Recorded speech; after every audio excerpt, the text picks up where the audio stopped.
മഞ്ഞുകാലത്തെ വരവേൽക്കുവാൻ മാദക ഗന്ധമുയർത്തി ഏഴിലം പാലകൾ പൂത്തു. ഇനി നാടകം പാലപ്പൂവിന്റെ വശ്യസുഗന്ധം. നാട്ടിൻപുറത്തിന്റെ നന്മകളുടെ ഭാഗമായ ഏഴിലം പാലകളിൽ പൂക്കാലം വരവായി. മാദക ഗന്ധമുണർത്തുന്ന പൂക്കളുമായി മലയാളക്കരയിലെങ്ങും പാലകൾ പൂത്തൊരുങ്ങിക്കഴിഞ്ഞു.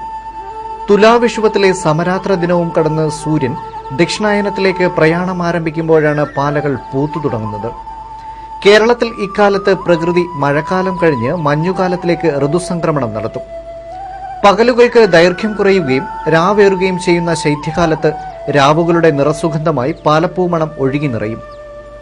മുത്തശ്ശിക്കഥകളിൽ പാലപ്പൂവിന് ഭീതി പരിവേഷമാണുള്ളത്. പാലപ്പൂമണം പരക്കുന്ന രാത്രികളിൽ വഴിയാത്രക്കാരെ വശീകരിച്ച് കൊണ്ടുപോയി രക്തം കുടിക്കുന്ന യക്ഷികളുടെ കഥകൾ പാലപ്പൂമണത്തിനൊപ്പം ഭയം പരത്തുന്നു.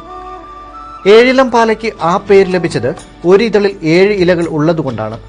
എന്നാൽ ഇത് അത്ര കൃത്യമായ കണക്കല്ല. 7 കൂടുകയോ കുറയുകയോ ചെയ്യാം.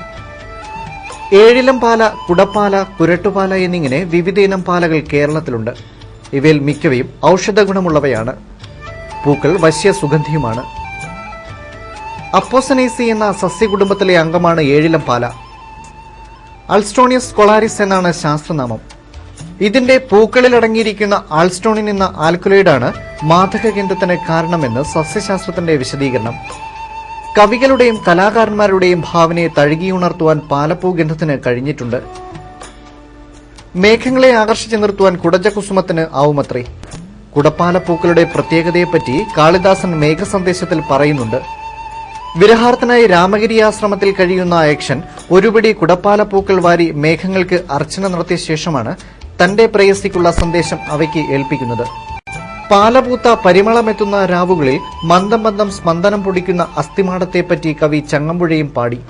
ചക്രവാളത്തിന്റെ മതിൽക്കെട്ടിന്മേൽ കയ്യും കുത്തിനിന്ന് പ്രപഞ്ചത്തിന്റെ ഭ്രമണം നിയന്ത്രിക്കുവാൻ കൊതിച്ച കവി വയലാർ രാമവർമ്മ തന്റെ കവിതകളിലും ഗാനങ്ങളിലും പാലപ്പൂവിനെ വാഴ്ത്തിയതിന് കണക്കില്ല.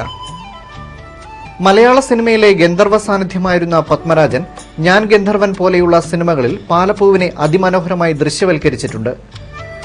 അരിമണിയോളം ചെറുതായ പാലപ്പൂക്കൾക്ക് ആയുസ് കുറവാണ്. വിരിഞ്ഞ് കുറച്ചു കഴിഞ്ഞാലുടൻ ഇവ കൊഴിയും. പൂക്കൾ മുഴുവൻ കൊഴിഞ്ഞാലുടൻ ഞെട്ടിൽ കായ്കൾ രൂപപ്പെട്ടു തുടങ്ങും.